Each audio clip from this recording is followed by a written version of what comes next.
The Galactic Council had just made the worst decision in their 10,000-year history, and Ambassador Keleth was the only one who knew it.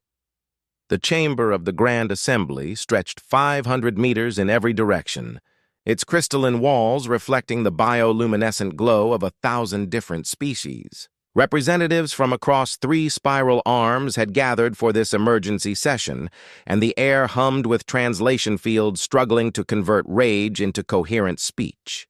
The topic was simple. The humans had refused to surrender their mining operations in the outer reaches. The solution, according to the assembled powers, was even simpler. Send a fleet. Remind them who ruled the stars. Keleth stood at his delegation pod, his 4 arms gripping the console with enough force to make his knuckles pale. He was a Viridian, a species known for caution and careful analysis. His people had survived in the galactic community precisely because they knew when to speak and when to remain silent. But silence now would be catastrophic. The High Arbiter, a massive Quilon whose gas-filled body rippled with irritation, raised 3 of his sensory stalks. His voice boomed through the chamber without need for translation. The Quilons were old, powerful, and utterly convinced of their superiority. "The matter is settled," the Arbiter announced. "The humans will be given 1 rotation to comply. If they refuse, the combined fleet will proceed to their mining stations and enforce council law. They are children playing with tools they barely understand. This defiance cannot stand." Murmurs of agreement rippled through the assembly. The Krelix delegates clicked their mandibles in approval. The Sithari representatives pulsed with satisfied amber light. Even the normally reserved Milthrani nodded their crystalline heads. It was unanimous, or nearly so. Only Keleth stood in opposition, and he had not yet spoken. He triggered his console, and a chime rang through the chamber. The High Arbiter's stalks swiveled toward him, annoyance evident in every movement. "Ambassador Keleth of Viridia, you wish to address the assembly?" Keleth took a breath and activated his translation matrix. "I do, High Arbiter. I wish to speak against this action. I wish to warn this council that moving against the humans is a mistake of historic proportions." Laughter erupted from several delegations. The Krelix clicked louder, a sound that in their species indicated contempt. One of them, Ambassador Thex, rose from his pod. "The Viridians speak of caution again," Thex said, his mandibles spreading in what passed for a smile. "Tell us, Keleth, what makes these primitives so dangerous? They have been space-capable for less than 2 centuries. My species was building star drives when their world was still cooling from formation. What possible threat could they pose?" Keleth met the Krelix's compound eyes. "I have studied the humans extensively. I was part of the first contact team 20 cycles ago. I have visited their home world. I have spoken with their leaders and their soldiers and their common citizens. And I tell you now, with absolute certainty, that if we attack them, we will regret it." The High Arbiter's voice carried a note of impatience. "Explain yourself, Ambassador. We have seen the reports. The humans have perhaps 50 warships, all of primitive design. They possess no quantum shields, no particle lances, no singularity cores. Their weapons are chemical rockets and magnetic accelerators. Their tactics are crude. What am I missing?" Keleth felt the weight of 10,000 years of civilization pressing down on him. How could he explain what he had seen? How could he make them understand that numbers and technology did not tell the whole story? "The humans have a saying," Keleth began. "They say that the most dangerous animal is not the largest or the strongest, but the one with nothing to lose and everything to prove. The humans are that animal." "Superstition," Thex scoffed. "Philosophy will not stop plasma beams." "Let me tell you what I saw on Earth," Keleth continued, ignoring the interruption. "I visited their museums. I studied their history, and what I learned terrified me. The humans have been fighting each other since they learned to stand upright. They have had thousands of wars, large and small. They have developed and refined the art of killing with a dedication that no other species can match." "So they are violent," the High Arbiter said. "We know this. It makes them dangerous to themselves, not to us." "You misunderstand," Keleth said, his voice rising. "It is not just that they fight. It is how they fight. The humans do not have a warrior caste. They do not have a military species bred for combat. Every human is a potential soldier. Their entire population can be mobilized for war. And when they fight, they do not stop. They do not surrender. They do not accept defeat. He pulled up a holographic display showing images from Earth's history. Battles fought in mud and snow and desert sand. Cities burning. Armies clashing with primitive weapons that nevertheless killed millions. This is their Second World War, Kelleth said, a conflict that consumed their entire planet. Over 70 million of them died. Entire cities were reduced to ash in single attacks. And when it was over, do you know what they did? They rebuilt. Within decades, they had surpassed their previous achievements. They went from dropping crude atomic bombs to landing on their own moon in less than 25 years. The assembly was quieter now, watching the images with something approaching unease. But Thex was not convinced. Ancient history, the Kralik said. They have been peaceful since joining the galactic community. They have not fought a major war in 50 cycles. Because they have not needed to, Kelleth said. Because they have been focused on expansion and exploration. But do not mistake restraint for weakness. The capacity for violence has not left them. It is dormant, waiting. He switched the display to show human military vessels. They looked crude compared to the sleek ships of the Council fleet. Blocky hulls covered in armor plating, redundant systems, weapons that seemed almost ancient in their simplicity. Look at these ships, Kelleth said. What do you see? Primitive vessels, the High Arbiter said. Barely worthy of the name warship. I see something different, Kelleth said.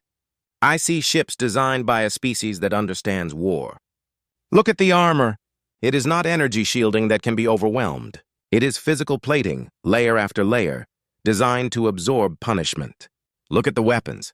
They are not elegant particle beams that require rare elements and complex maintenance. They are kinetic weapons, magnetic accelerators that can throw projectiles at relativistic speeds using nothing but electricity and metal. Simple, reliable, devastating.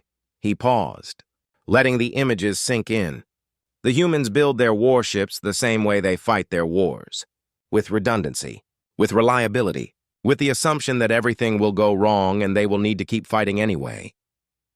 You are describing defensive thinking, Thex said. This makes them resilient, perhaps, but not dangerous. No, Kelleth said sharply. I am describing a species that has learned hard lessons. Let me tell you about a battle from their history. It was called Thermopylae. 300 human soldiers held a mountain pass against an army of hundreds of thousands. They knew they would die. They knew there was no hope of victory. And they fought anyway, for 3 days, until the last of them fell. They did this not because they were bred for war, not because they were forced to, but because they chose to. Because to them, some things are worth dying for. The chamber was silent now. Kelleth pressed his advantage, or consider this. During their Second World War, one nation was surrounded by enemies and faced invasion. For months, their cities were bombed every night. Their civilians huddled in underground shelters while fire rained from the sky. Did they surrender? No. Their leader gave a speech that is still remembered. He said they would fight on the beaches, fight on the landing grounds, fight in the fields and in the streets. They would never surrender. Kelleth's voice dropped lower. And they meant it. Every word. The humans do not have a concept of acceptable losses. They do not have a point at which they will calculate that victory is impossible and sue for peace. They will fight until they win or until they are extinct. There is no middle ground. The High Arbiter was beginning to look less certain, but pride would not let him back down. These are impressive stories, Ambassador. But stories do not win wars. We have quantum shields that can deflect their weapons. We have faster ships. We have superior numbers. You have conventional superiority, Kelleth agreed. But wars are not won by conventional means alone. The humans understand asymmetric warfare. They will not meet you in open battle where you are strongest. They will strike where you are weakest. Their mining stations? They are not just industrial facilities. I have seen the reports.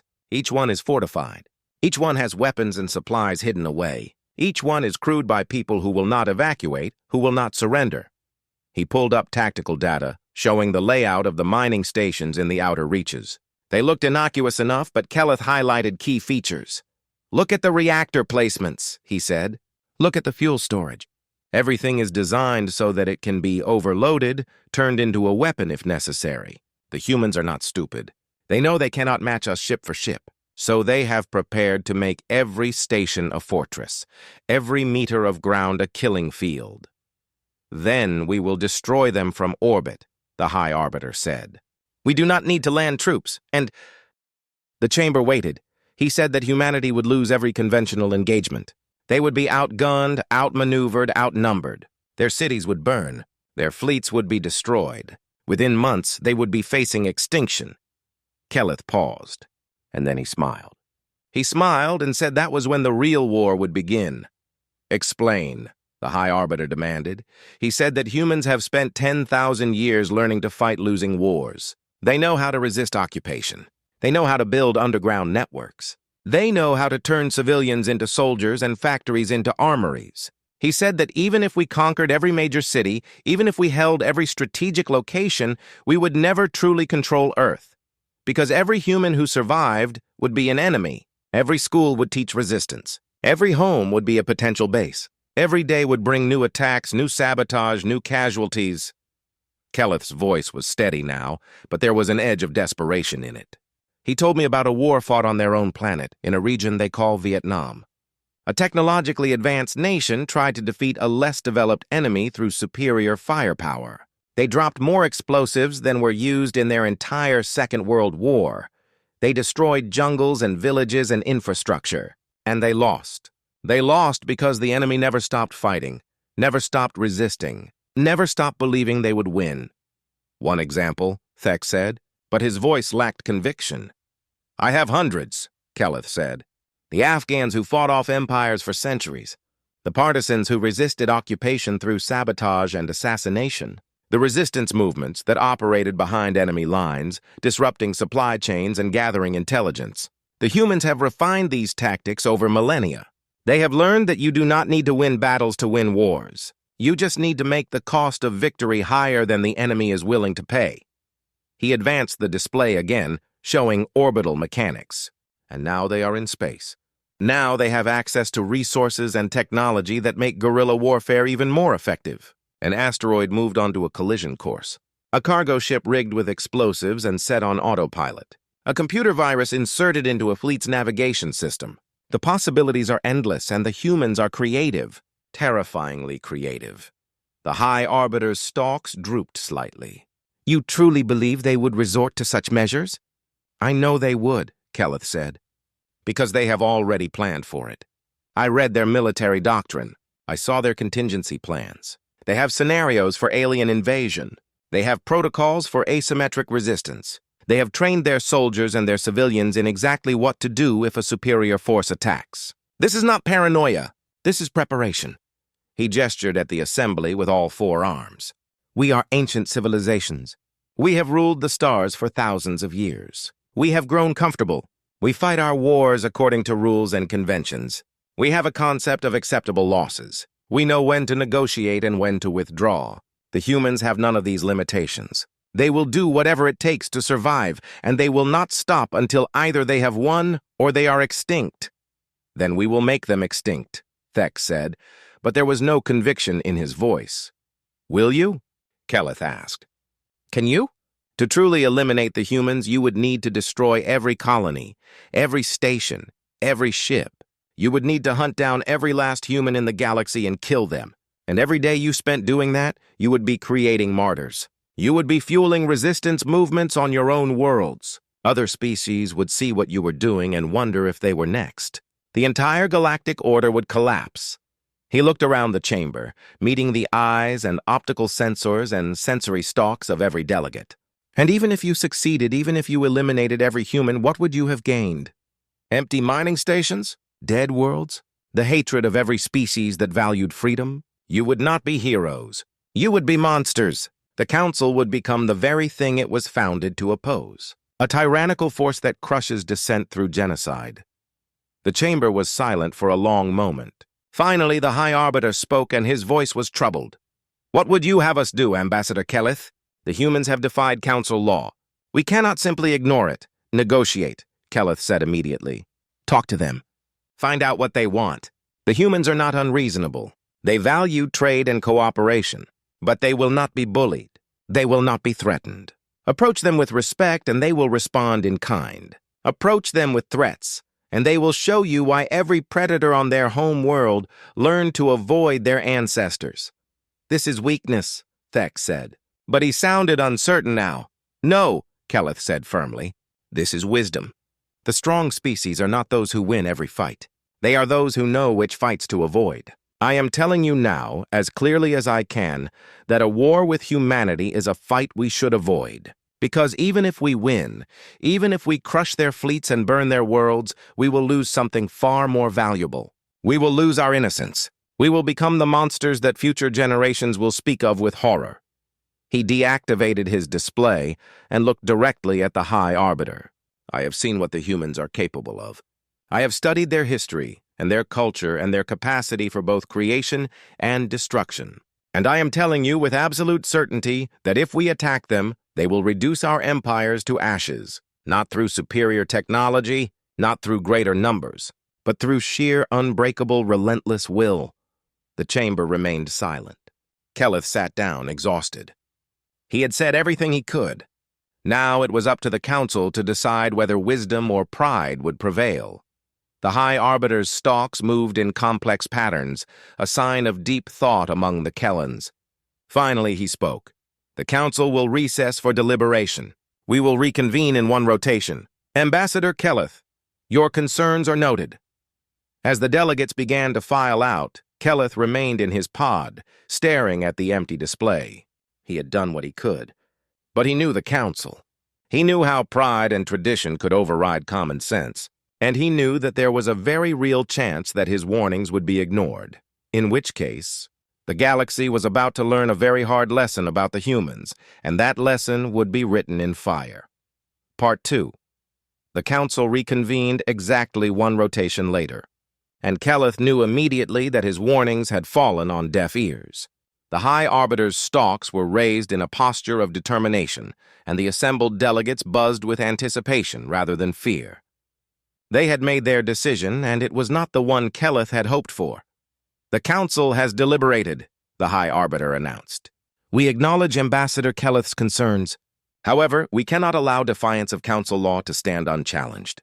The humans will be given one final opportunity to evacuate their mining operations in the outer reaches. If they refuse, the combined fleet will proceed with enforcement action. Limited force will be authorized to disable the stations and compel compliance.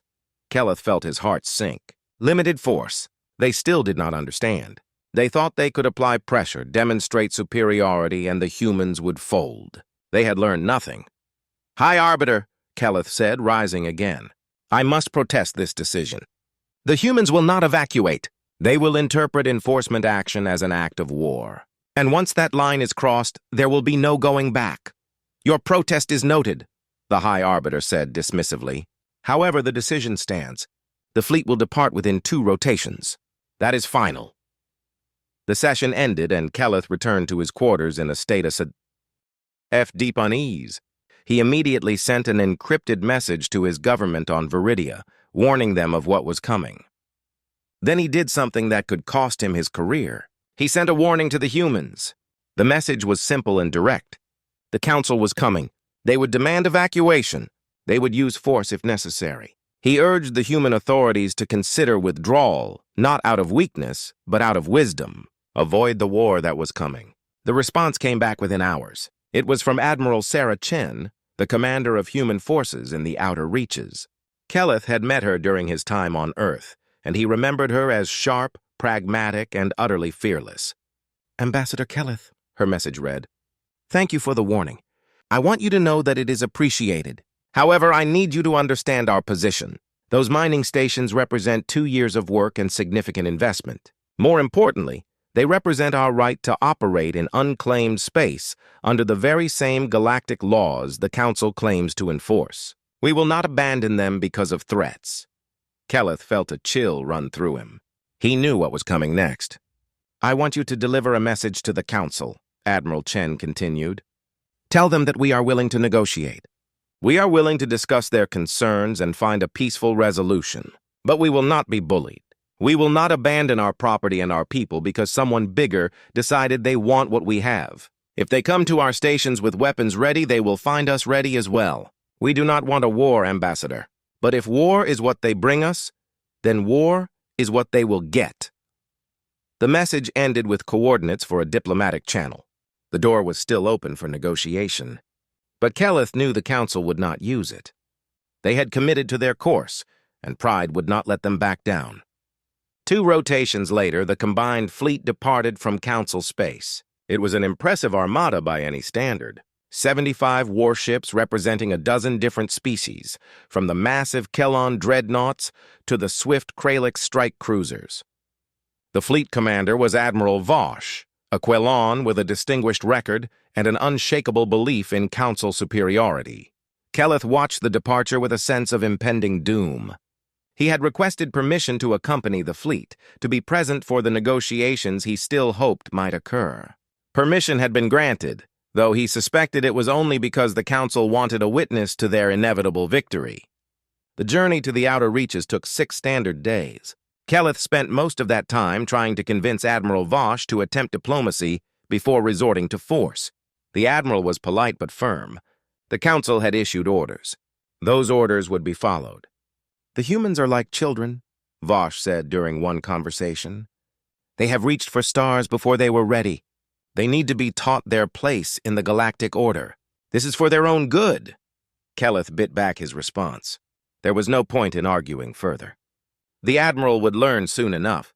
On the 7th day, the fleet emerged from faster-than-light travel at the edge of the outer reaches. The mining stations were spread across 3 star systems, each system containing multiple installations. The fleet had decided to start with the largest station, designated by the humans as Outpost 7. Outpost 7 orbited a mineral-rich asteroid and consisted of a central habitat module connected to processing facilities and storage units. According to intelligence reports, it housed approximately 300 humans, most of them miners and engineers with a small security detachment. The council fleet approached in standard formation, weapon systems powered but not armed. Admiral Vosh opened a communication channel. "Attention Human Facility Outpost 7. This is Admiral Vosh of the Galactic Council Combined Fleet. You are in violation of Council Mandate 773 regarding resource exploitation in disputed territories. You are ordered to evacuate this facility immediately. You have 6 standard hours to comply. Failure to comply will result in enforcement action." The response came back almost immediately. The voice was calm and professional. "Admiral Vosh, this is Commander Marcus Webb, acting Administrator of Outpost 7. We acknowledge your transmission. However, we reject your assertion that this territory is disputed. This system was unclaimed when we arrived, and we have filed all appropriate documentation with the Council Registry. We have no intention of evacuating. We request immediate diplomatic talks to resolve this situation peacefully." Vosh's stalks rippled with irritation. "Commander Webb, the Council does not negotiate with those who violate its mandates. You have 6 hours. Use them wisely." The channel closed. Keleth immediately requested a private meeting with Vosh. "Admiral, they are offering to negotiate. Let me go to the station. Let me talk to them. We can resolve this without violence." Vosh regarded him with what might have been pity.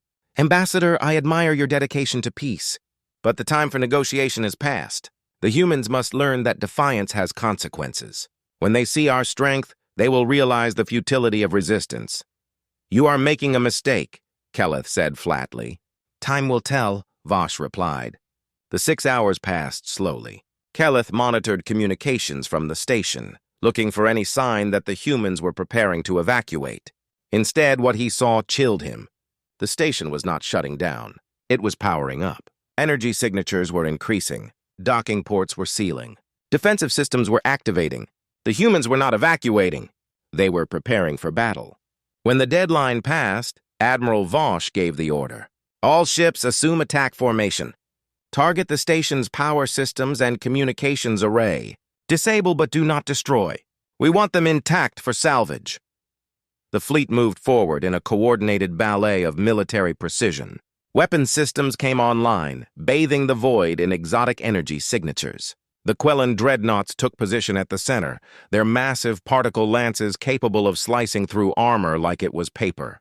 The Kralix cruisers spread out on the flanks, their plasma batteries charged and ready. Support vessels hung back, ready to provide repairs or reinforcements. It should have been overwhelming. It should have been enough to make any rational defender surrender immediately. The humans had no ships in the system. The station itself had only minimal defensive weapons, point defense systems designed to intercept asteroids, not warships. And yet they did not surrender. "Final warning," Vosh broadcast. "Evacuate now or we will open fire." The response was not what anyone expected. Commander Webb's voice came through again, but this time there was an edge to it. "Admiral Vosh, I want to make sure you understand what you are about to do. You are about to fire on a civilian installation without provocation. You are about to attack unarmed miners and engineers who have broken no legitimate laws. You are about to start a war that will not end the way you think it will. I am begging you, Admiral, do not do this." "Your concern is noted," Vosh said coldly. "But the decision has been made. All ships, you are authorized to fire." The fleet opened up. Particle beams lanced through space, striking the station's outer hull. Plasma bolts followed, superheating armor plating. Kinetic rounds slammed into shields, testing their strength. It was a carefully measured assault designed to disable rather than destroy, and that was when the humans showed their hand. The asteroid that Outpost 7 orbited suddenly lit up with thruster fire. Not the controlled burns of orbital adjustment, but massive explosions of propellant. The entire asteroid, millions of tons of rock and metal, began to move. "What are they doing?" Vosh demanded. Kelleth knew. He had seen similar tactics in human history. "They are using the asteroid as a weapon," he said. "They have been mining it for months. They know exactly how to move it." The asteroid was not moving toward the fleet. That would have been too slow, too easy to avoid. Instead, it was moving into a new orbit, one that would take it through the fleet's formation in approximately 10 minutes. And as it moved, new energy signatures appeared on its surface. Mining charges, explosives designed to break up rock. Hundreds of them, all armed and ready. "All ships evasive maneuvers," Vosh ordered. "Break formation and move to safe distance." But the humans were not done. As the fleet began to scatter, the station itself opened fire. Not with military weapons, but with mining equipment repurposed for war. Mass drivers designed to launch ore containers into space now hurled chunks of metal at relativistic speeds. Chemical rockets meant for cargo delivery streaked toward the fleet, their payloads replaced with mining explosives. None of it should have been effective. The fleet had shields, armor, point defense systems. But the sheer volume of fire was overwhelming. The humans were not trying to destroy ships. They were trying to force the fleet to retreat, to break their formation, to turn this from a disciplined military operation into chaos. And it was working. A Kralix cruiser took a mass driver round straight through its shields. The kinetic energy alone was enough to punch through the hull and knock out primary systems. The ship began to tumble, its crew struggling to regain control. A support vessel tried to maneuver around the incoming asteroid and collided with another ship, both vessels suffering moderate damage. The fleet was in disarray, and the humans had been firing for less than 3 minutes. "Return fire," Vosh ordered. "Full weapons release." Open fire from long range. Particle beams and plasma bolts struck Outpost 9's shields, which held for nearly a minute before collapsing. The station began to break apart under the sustained assault, and then it exploded. Not a simple detonation, but a carefully orchestrated sequence of explosions that sent debris flying in all directions at tremendous velocity. Chunks of metal the size of small ships hurtled toward the fleet. The humans had not just rigged the station to explode. They had turned it into a fragmentation bomb. Point defense systems scrambled to intercept the incoming debris. Most of it was destroyed or deflected, but not all. A piece of hull plating slammed into a Sathari frigate, punching through its shields and disabling its main drive. Another fragment struck a support vessel, tearing open cargo bays and venting atmosphere. The fleet pulled back, nursing wounds from an enemy that was not even present. 3 stations encountered, and each one had inflicted casualties without a single human firing a shot from a warship. It was humiliating.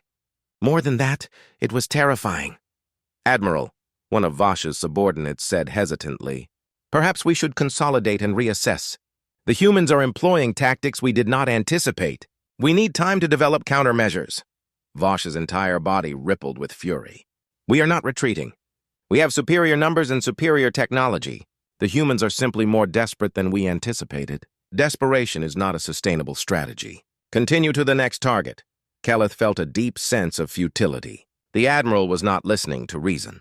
Pride had taken over, and pride was a dangerous thing in warfare. The humans understood that. They had stripped away their own pride centuries ago in wars that taught them the only thing that mattered was survival. The next target was different. Outpost 12 was not a mining station. It was a fuel depot, a way station where ships could refuel before making longer journeys into deep space. It was larger than the other stations, with a crew of nearly 500. And unlike the others, it had not been evacuated. When the fleet arrived, they were met with a communication from the station commander, a man named Captain Douglas Grant. "Admiral Vosh, this is Captain Grant. I understand you have destroyed 3 of our stations already.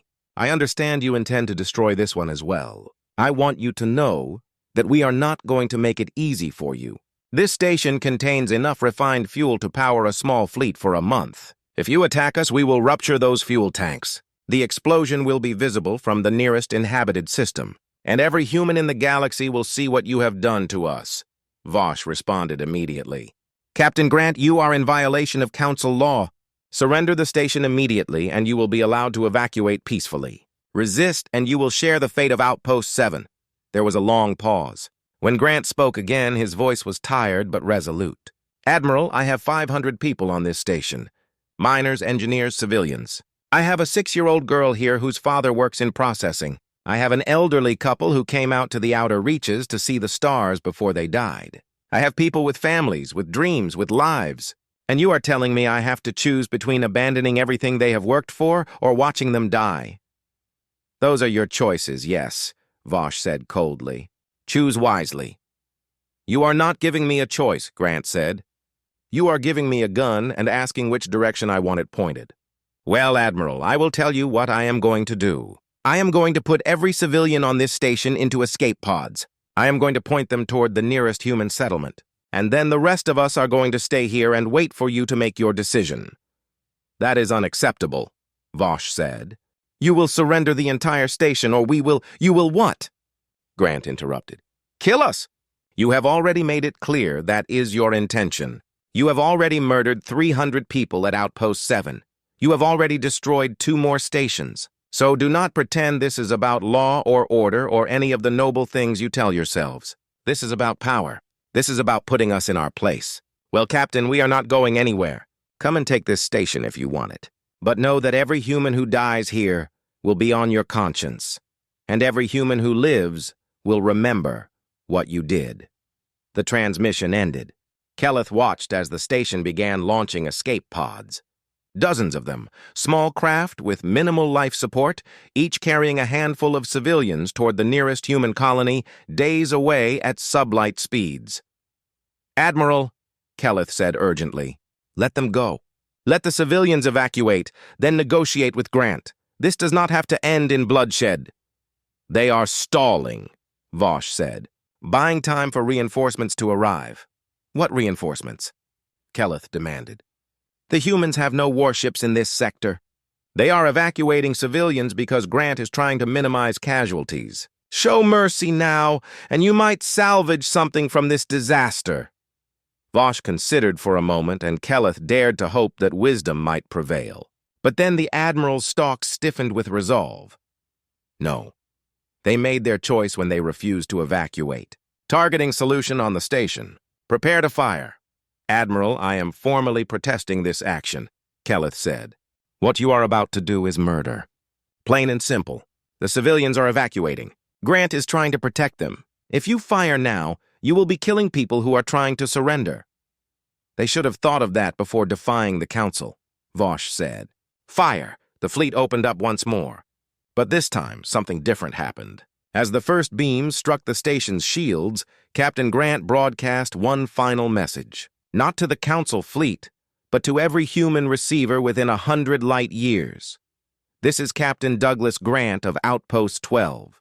The Council fleet is firing on us. We have evacuated all civilians, but those of us who remain are about to die. I want every human to know that we did not surrender. We did not bow. We stayed because this is our home and no one has the right to take it from us. Remember us. Remember what they did.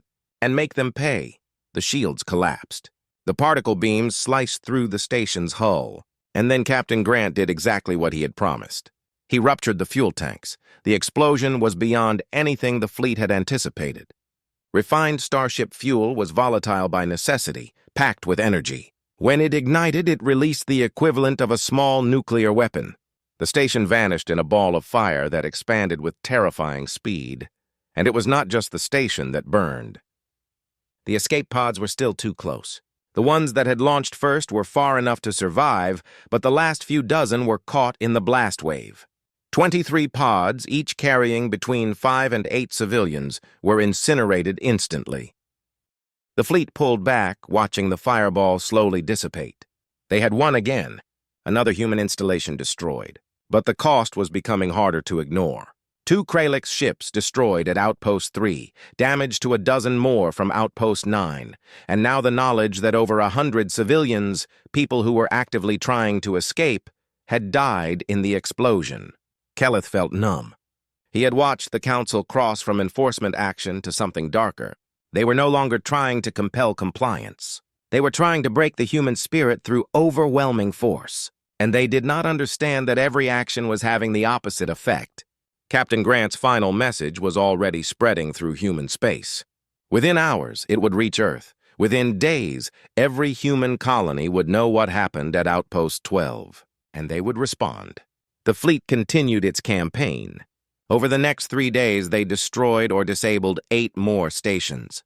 The humans employed every tactic they could devise, ambushes using asteroid fields for cover, booby traps that turned mining equipment into bombs, false surrenders that led Council boarding parties into explosive traps, suicide attacks by unmanned cargo ships rigged with nuclear charges. Each station took lives. Each engagement cost the Council fleet ships, supplies, and crew.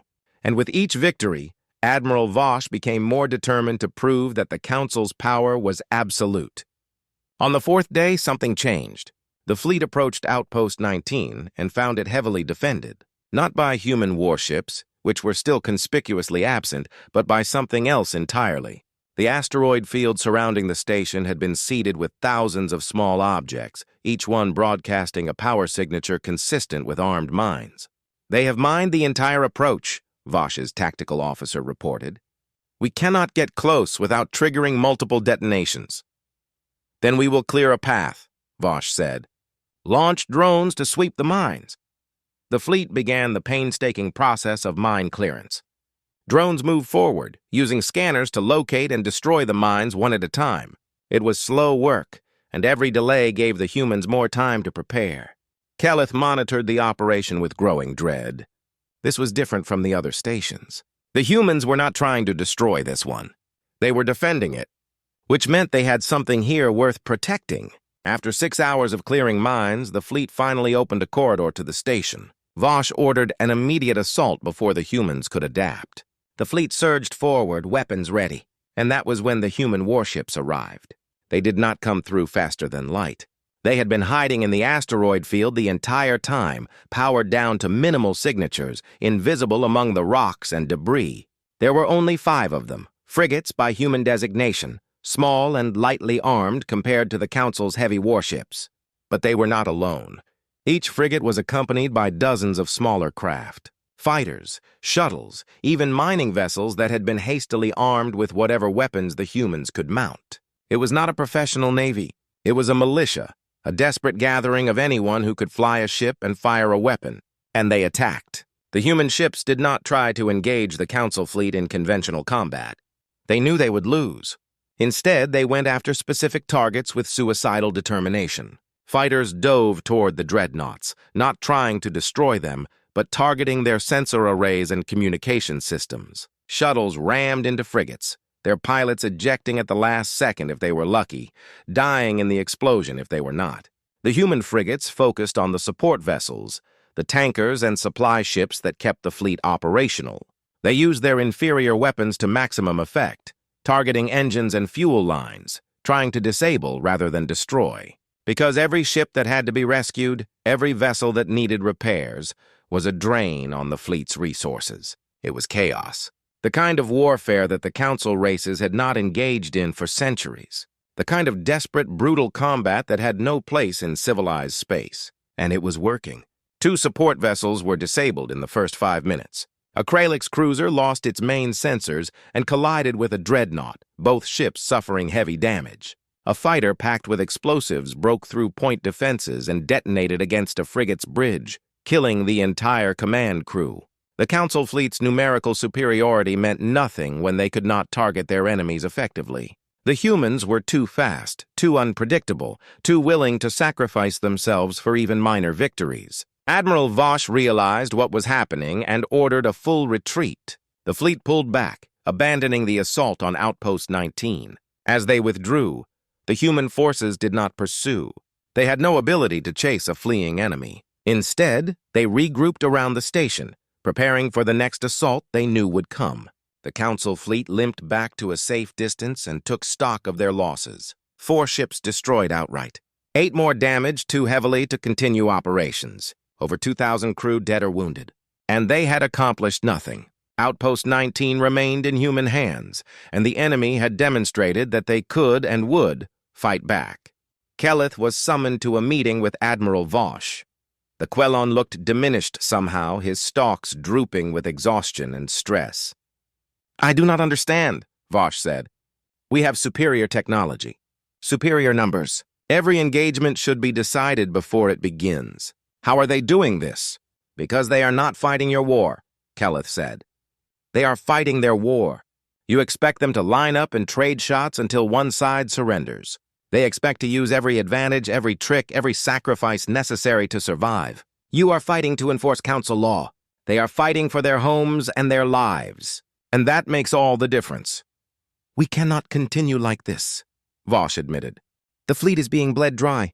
We have lost nearly 20 ships in 4 days of operations. At this rate, we will be combat ineffective within a week." "Then negotiate," Keleth urged. "Contact the humans. Tell them you will withdraw if they agree to discussions. End this before it goes any further." Vosh's stalks twitched uncertainly. "The Council will see that as defeat." "The Council is not here," Keleth said bluntly. "You are. And you need to decide what matters more, your pride or the lives of your crews." Before Vosh could respond, an alert sounded through the ship. New contacts were appearing on long-range sensors. A lot of them. The human fleet had arrived. And it was not a militia of converted civilian ships. It was the United Earth Space Force, the professional military that Earth had been building for decades. 30 warships, from destroyers to the massive carrier USS Valiant. They had come from Earth, from Mars, from every major human colony in Council space. And they had come for war. Admiral Sarah Chen's voice came through on all channels, clear and cold. "Admiral Vosh, this is Admiral Chen. You have destroyed 12 of our stations. You have killed over 1,500 civilians. You have ignored our offers to negotiate and answered our pleas for peace with violence. Now you will face the consequences." The human fleet moved into attack formation, and Keleth realized with absolute certainty that everything he had warned the Council about was about to come true. The humans had been pushed beyond reason. They had been given no choice but to fight. And now they were going to show the galaxy exactly what that meant. The real war was about to begin. And the Council fleet, battered and demoralized, was not ready for it. Part 4. The two fleets faced each other across the void, and for a moment everything was still. The Council fleet was larger, 75 ships compared to the humans' 30. But numbers no longer seemed to matter the way Admiral Vosh had assumed they would. Keleth monitored the situation from his quarters on Vosh's flagship, his 4 hands moving rapidly across multiple displays. He was analyzing the human fleet composition, trying to understand their strategy. What he saw both impressed and terrified him. The human warships were arranged in a formation that no Council tactician would recognize.